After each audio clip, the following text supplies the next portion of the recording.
What's going on, everybody? It's your boy Chris A.K.A. the Water King, coming at you for another Dueling Bros video. And I'm super excited because I'm bringing you Cryptid Arena episode number 2 right now. Okay, so there was a lot going on with Metazoo this week as they got the rulebook updates, and then they got the advanced rulebook now on the website, and then there was just a packed house at the local scene this week. Okay, it was a lot of fun. I had a great time. And last week I hit the Spirit roadblock. Okay, I had a lot of fun playing against Spirit. So I wonder what roadblock I ran into this week. I wonder what really stood out as, ooh, this looks fun. I don't know. We'll see. Okay, we're gonna get into the second part of this episode. But right now we're gonna get into the rulebook stuff real quick. I don't really plan on going just over everything in super amount of detail, but I did want to at least get into it. But I encourage everybody to read the rule book and get a good grasp of it, especially if you're going and playing in these money tournaments. It's kind of silly, I think. No offense to anybody, but if you show up to a big tournament for like $25,000 or or like $1,000,000, $100,000, these big cash prizes, and then you haven't read the rule book. So I really encourage everybody to not be a silly head and read the rule book and keep up with the rule book, especially when you see content creators like myself post that they have updated stuff in the rule book. Okay, and then they have the advanced rule book as well. So I encourage you to read that one as well. So that will, get into more of like maybe if you have some specific questions about some cards you play, maybe they might have some sequences in there already so that you may have your answer. So you don't have to necessarily go ahead and ask a judge. Maybe it's already been asked and ruled for you in that rule book. So with that little spiel out of the way, let's go ahead and get in it. Okay, um, so we'll be looking for the green text. Okay, the green highlighted text. That's just indicating that there is that's a new page right there. Okay, it's talking about priority 1 and 2. The priority 1 and 2 thing, that's that's going to be something that you guys I think are just going to need to just get into on your own, or have someone better explain, better at teaching explain, because I'm good at explaining stuff that like I already know, but as far as like teaching people like stuff that I'm not necessarily just super, even if I'm well versed in it, I'm not necessarily the best teacher, to be honest. I'm just not that great teacher. You're not good at everything, right? And I'm okay with that. So I understand it, but explaining the whole priority 1 and 2 thing is in my best strong suits. I don't want to do a poor job of that. Okay, so but anyway, getting into the special aura type stuff, we get all aura pages can be fatigued to generate aura of that specific type through a written effect on that page, unless that page is special aura type, and it references page 9. Okay, so what is that talking about? Okay, so that is talking about, can a special aura be fatigued to produce a special aura? Okay, I don't know, right? At the Flame Tower, there was a ruling, and it was ruled that it can. Okay, that is what generated this. I have. I'm not here to comment on what happened at the Flame Tower or anything like that. I'm just letting you guys know what prompted this to happen in the rulebook. And to be honest, I'm surprised it wasn't already in there, because I've had this question before, and I've heard it in conversation, but I guess it just wasn't brought up at like a really big tournament yet, so it just wasn't officially in the rulebook. But anyway, sometimes some pages take on the characteristics of multiple aura determined by certain conditions, and then pages of this aura type belong to no other aura type, have no type advantage, and cannot produce special aura by any aura effect. So this is very clearly stating that you cannot play a possession aura and fatigue it to produce like a special aura and then play like a neutral page like Bookmark or New Beginnings or something with that, okay? So if you play possession aura, to generate an aura with it, you have to have another aura on the field to generate aura off of, either whether it be from your opponent or yourself. If they have a prism aura, you cannot just generate a special aura. So that's that. That's where that comes from. These tokens are immediately removed from the game when they enter a zone other than the arena, or when they are placed under another page in the arena. This essentially Panty. I played that Spirit deck last week. Panty, the 2 token thing. If Panty kills like a effigy token, the effigy token will hit the afterlife if the conditions are right, of course, and then you will take the damage because the artifact token did hit the afterlife, but then it is removed from the game as soon as it hits the afterlife. But it did still hit the afterlife, even if it was for like a second. So that's what that is saying, okay? Let's see. And that was just an example that was fresh on my brain, like I said, because I played Panty last week. I played against a Panty last week. And so I had that exact question. It's self-explanatory. Let's see. Let's see. Okay. This stuff. It's just Terra slots, clarification. Yeah. This is the priority 1 and 2 stuff. Priority 1, priority 2. Alright, and then here we go. This is what I was talking about earlier. This is a whole page. If you've been playing a lot of Metazoo, you probably already know this, whether you know it or not, and it's kind of weird, right?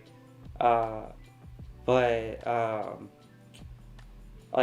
feel like I was already playing the game this way before.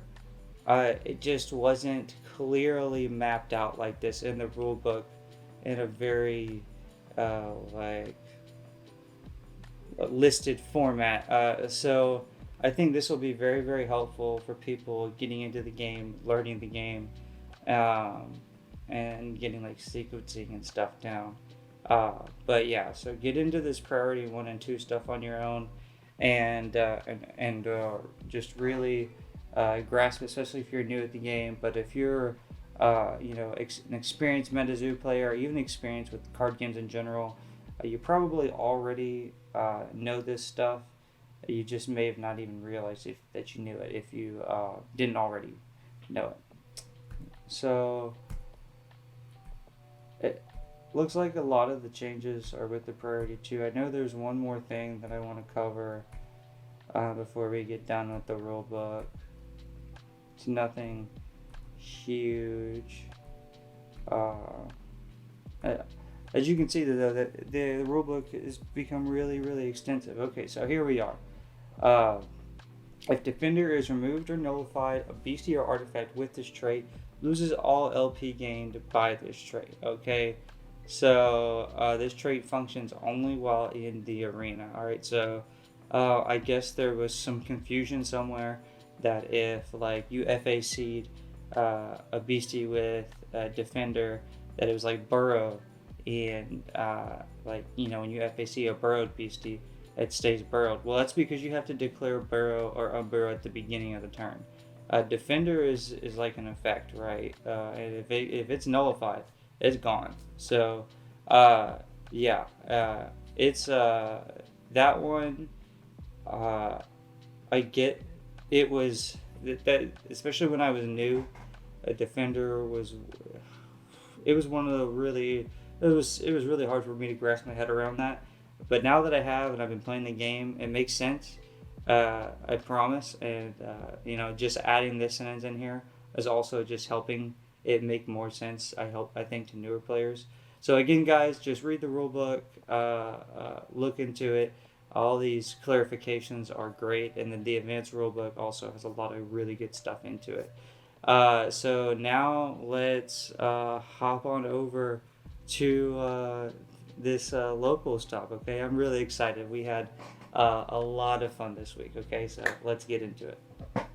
Okay, so getting into the local this week. Okay, it was a blast. There's 15 people, and I had a good week. So I had a couple of drinky poos. Your boy had a couple of Crown and Cokes, my drink of choice, and so the first match I set up the camera, and then I just did not pay attention, and and it just drifted down because I did not tighten it enough in one spot. And so the first match, Reverse Lightning, was completely unusable. But it was a lot of fun. Kai let me open one of his on the road packs. He was he had did a video, and he had a group of people open them, and I think he released that clip already, and I was just one of the hands in the video. That was fun. I pulled him a Quetz. He loves Quetz. Shout out to Kai. He is a Quetzalcoatlus lover. He loves him some lightning. So, but in round two, it got better. It was getting better, and then in round three, the camera angle. I'm just strictly speaking about the camera angle. I figured it out. Okay, and then just straight up, guys, I was a little self-conscious about just this camera thing, just being all tall and up there in an open bar, because it's a really nice venue. Like, it really is. It's a nice venue, and it's actually at a place that I used it. It's in a strip of really nice restaurants, and like high-end shops and stuff like that. It's called and I used to go there back in the day, way back in the day, like 7 or 8 years ago, after work with happy hour, and then drink with some coworkers all the time. So I have some fond memories back there. But needless to say, you don't go and often see a bunch of people recording a card game at those types of places. So I was a little self-conscious of just having this thing just hanging over. But after I got over it, we got the angle we needed for game 2 of round 2 going forward. So we got a good 5 games in, and starting next week, the angle will be perfect going forward. And this is a learning experience too. So that's why in a minute, when I get into talking about what happened in those matches, we're not going to have any gameplay for for round 1, just because I was just way focused on the gameplay. I had like I said, had a couple of my Crown and Cokes, and and your boy, it was hard to focus on 2 things. I probably won't be drinking anymore, except on rare occasions. Although it was a blast. Yeah, it was a blast. So all the different aura types played were we had about 4 light players, 3 water, we had a lightning, 2 cosmic, a dark, and then I was flame, of course. There was one person that I didn't see it. I just didn't see what he was playing. So shout out to you for escaping my data. But other than that, the other 2 decks were worm decks. Ooh, worm decks, you say? Yes. Now I will let I will leave some of that for in a few minutes. But yeah, the worm deck was fun. That was fun to play against. Yeah. All right. So I played my green fireballs and headless coal miner deck again. All right. Just jumping into what my deck was before I go into my 3 matches. Okay. Um, I just love it. Okay. I love the headless coal miner. I love uh, the green fireballs. It's my deal. All right. I like it. So I was like, I'll just play it. So you gotta have Piazza Bird, right? So got my Piazza Bird. Now, green fireball deck, okay. Now, this stuff is off meta, but I did kind of make it meta. So one could argue, like, Chris, you made this meta like a while ago, and you're saying that you could be trying off meta stuff.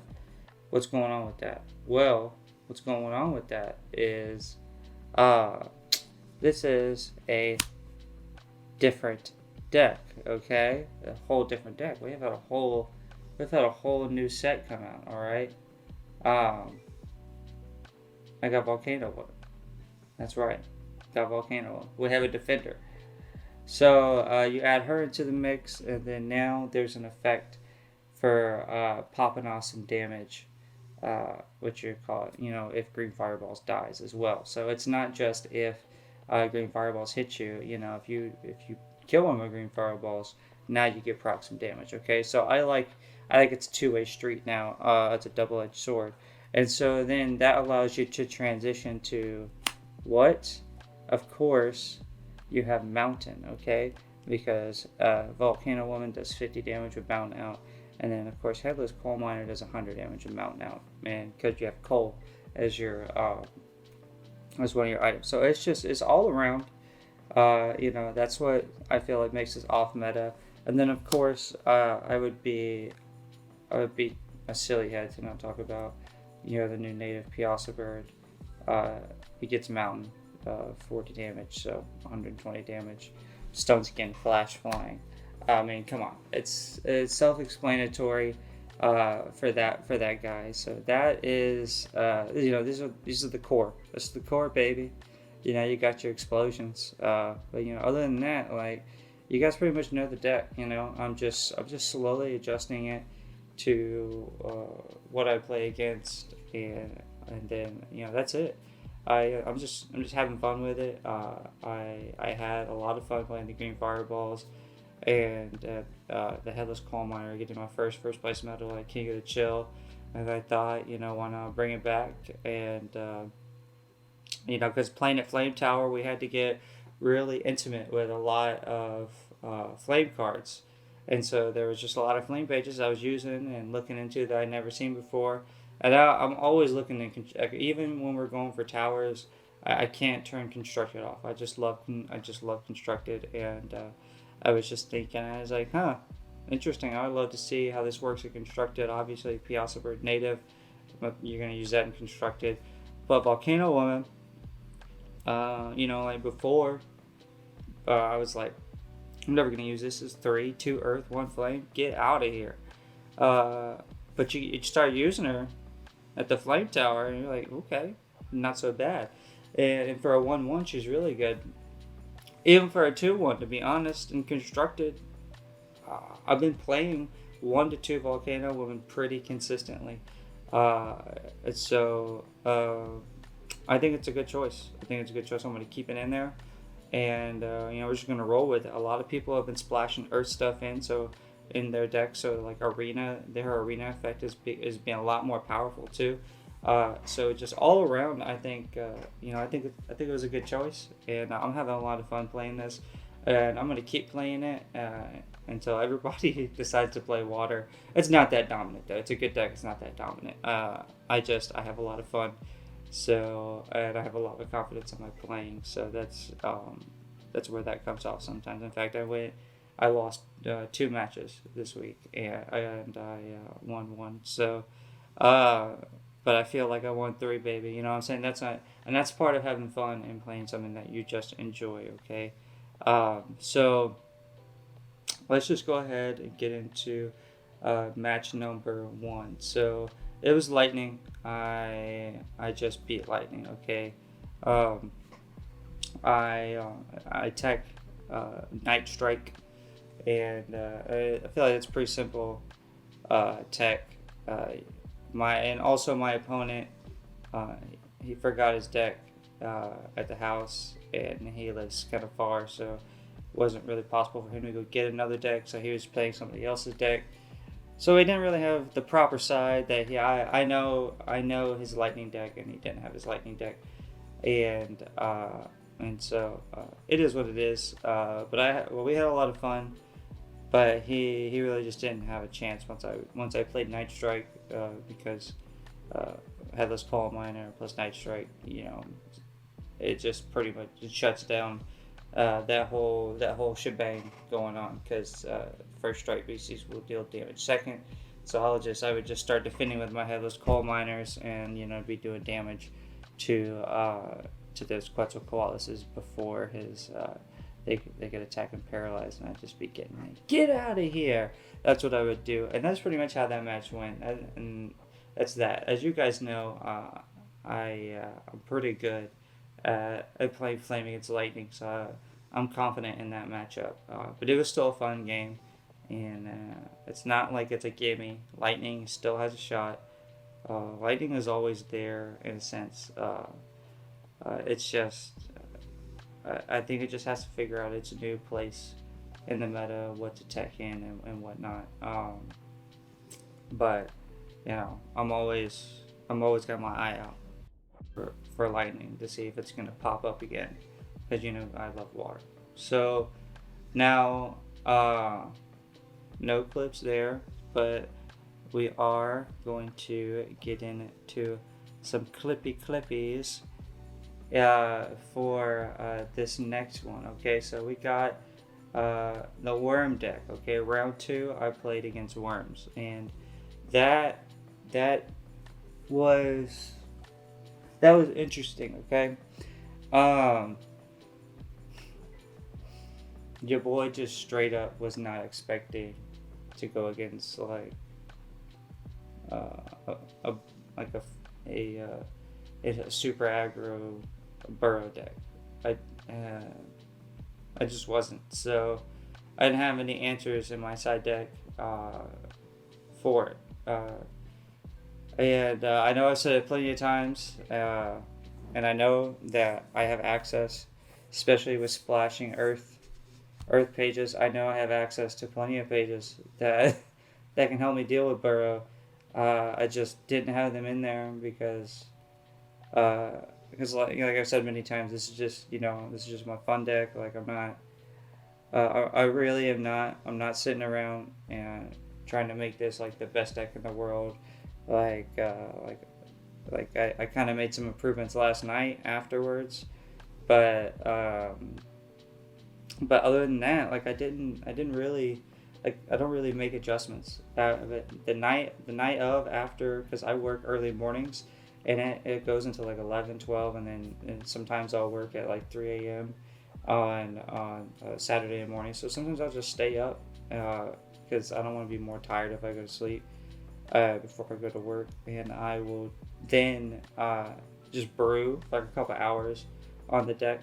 But that also includes like test draws and stuff like that. So it's really not that much time of actually editing the deck because I'm pretty thorough. Like I have a whole process. I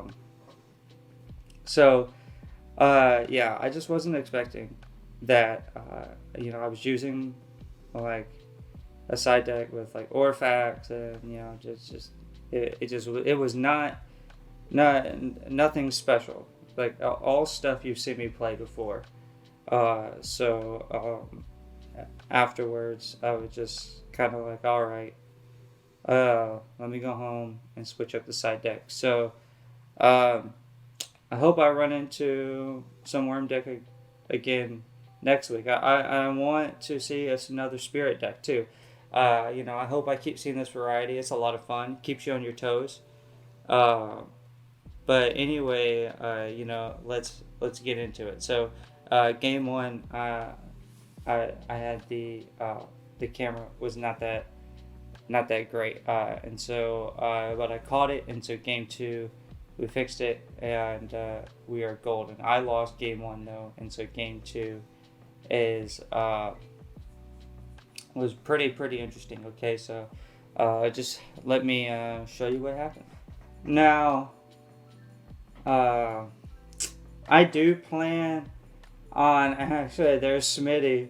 I do plan on actually uploading game two and game three, the full games, and do commentary later on in the week. So I'm not going to actually show really too much of this because I want you guys to see the full games later in the week. But I started off with a bookmark, and I lost game one. It was really sad. Like I said, I didn't really have a lot of answers for Burrow, but he played that Earth's Core, that Absorb Aura, and I'm pretty sure he plays a Worm right now. Yeah, and then he wormed it up. So that is a super devastating start because you can pretty much guarantee he has another Aura next turn in his hand, and you would think if he kept his hand, and so he's gonna get another worm, and it's very easy to see how this could spiral out of control. So I played my green fireball, and that's about all I'm gonna show you guys, right? So for the rest of this Frost versus Flame, I need you guys to come back to the channel and check it out in a few days, and you'll get the full game 2 and game 3 with commentary. I already said the results earlier, but if you want to see how we got there, come back later in the week. Okay, it was a great match. It was a great match. Okay, so and then now we are at round 3. Okay, round 3. It was kind of silly. Okay, it was against someone I play all the time, Freddie, and I had I was loosey goosey, right? I was a silly goose with my Crown and Cokes running through my system, and we both didn't really care, and so we didn't even take life points. Okay, we didn't keep track of LP at all. We just kind of did sequencing. It was almost like we were shadow boxing. Okay, and then when we played a certain amount of cards, we were just kind of like, I think I've done enough damage. So it's all fun and games. So I can't really say for certain when someone won or lost, or really who won either game, because we didn't really keep track of LP. But the way we recorded it was 2-1 to Freddie. So I lost to Cosmic. So you're thinking, Chris, you always brag about you can beat Cosmic with Flame. Well, that was that's my old Flame deck, right? And that was one of the issues I ran into when I played Cosmic deck was this is not my old Flame deck, and I can't just side into the old package either. It doesn't just work like that. I'm missing things that I had back then because I replaced them with things like Volcano Woman and Mountain. And then Native Piazza Bird, all great cards, but these are all adjustments, and these are things I did not take into account, and so you live and you learn, and let's let's get into this real quick. Yeah, you guys you guys will like this. You guys will like this stuff. All right, so. As you guys can see, I was out here doing my Flame Wars thing. Yeah, This is game one. I had a pretty good board state. I won game one. Um, you know, uh, I already had a damaged green fireball, so I took an undamaged one, damaged a lizard people, and then finished off with the damaged one. And then you want to, especially when you're going against Cosmic, you just want to keep control of the aliens, get those aliens out of here. So, that was essentially, game one in a bag. I got control of the board. I absorbed all his stuff really early, and bada bing, bada boom. Okay, and so I lost game two. I drew terribly. He got Reptoid Ruler out, and it was GG's. So he just used Reptoid's Ruler ability, and he rolled a four. Okay, so that means, and he was targeting my native Piasa bird. So that means he has control of my native Piasa bird. Okay, so it awakens, and he can attack with it. So I sided out some beasties that should not have like some explosions and whatnot, so that I could do Aurifacts and absorb auras and try to just go fast. I did not draw the absorb auras or the crystals when I needed to, and it was just worked out terribly. And so he chose to attack me and do damage, and then he just supernatural black hole. Now, like I said, we weren't keeping track of LP, but that was devastating. Okay, it was definitely a close game. If we were keeping track of LP, it was a close game. But he essentially he just like destroyed me. He just fucked me over right then. That was a really good play by him. I didn't even know if I had beasties left in my deck. I took some out, like I said, and he played a lizard people, and I think he searched for a Fresno, or it was already in his hand, or I don't know, but he had those two left, and I didn't have any beasties left, I don't think. And so so this was GG. So I overextended, and I got supernatural black hold, and that was that. I tried to find some stuff, and I end up surrendering. So that was my match three. So that's how I ended up going one and two. And if you want to figure out how I lost the against the worm deck, you're gonna have to watch that like later in the week, as I said before. So now let's just wrap this thing up, everybody. All right, guys. This was the second episode of Cryptid Arena. It's over. I appreciate you guys for tuning in. Not every episode will be this jam packed. We already covered the rulebook stuff, so I'm not going to be covering that next week. Probably be covering more gameplay. I'll have the camera situation better. It'll be even better next week.